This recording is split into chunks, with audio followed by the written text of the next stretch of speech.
Dragon fruit शेतीकडे शेतकऱ्यांचा ओढा। नंदुरबार जिल्ह्यातील शेतकरी आता पारंपरिक पिकांपासून आर्थिकदृष्ट्या फायदेशीर ड्रॅगन फ्रूट शेतीकडे वळत आहेत। जिल्ह्यात सध्या फक्त 3 शेतकरी व्यावसायिक पातळीवर ही शेती करत असून भविष्यात या पिकाची वाढ होण्याची शक्यता आहे।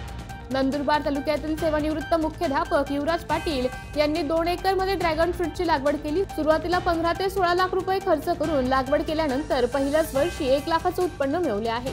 यंदा 8 ते 10 टन उत्पादन होण्याची अपेक्षा असून दरवर्षी एकरी 6 ते 8 टन उत्पन्न मिळू शकते।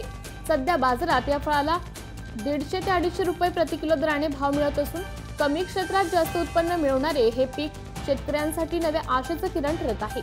योग्य प्रशिक्षण आणि शासकीय मदत मिळाल्यास हे पीक जिल्ह्यातील शेतीचं चित्र बदलू शकते।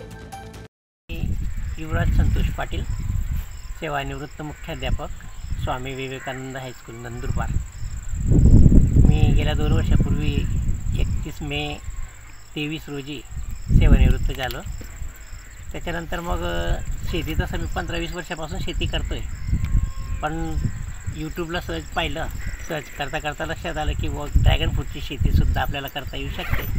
म्हणून आम्ही हा नवीन प्रोजेक्ट हाती घेण्याचे ठरवलं। मुलांचा विचारविनिमय केला आणि आम्ही ठरवलं की आपण काहीतरी 1-2 एकर काहीतरी लावूया। मग आपण शेवटी निर्णय घेतला की आपण 2 एकर ड्रॅगन फ्रूट शेती करायची असं आम्ही ठरवलं। आता हे आपलं पहिलंच वर्ष आहे। गेल्या वर्षी 7 जुलै रोजी आपलं प्लांटेशन झालं होतं। ही सी व्हरायटी आहे। याचं स्ट्रक्चर उभं करण्यासाठी आपल्याला साधारणपणे एकरी 6.5-7 लाख रुपये खर्च आलेला आहे आणि या पिकाचं पोषण भरण, त्याला खतं, पाणी, त्याचं संरक्षण या सगळ्या गोष्टींसाठी आपल्याला साधारणपणे 1.5-2 लाख रुपये एकरी असा, म्हणजे साधारणपणे 2 एकरला या पोझिशनला येईपर्यंत आपल्याला 17-18 लाखापर्यंत खर्च आलेला आहे। आता जे पहिलीच हार्वेस्टिंग आपली आता सुरू आहे।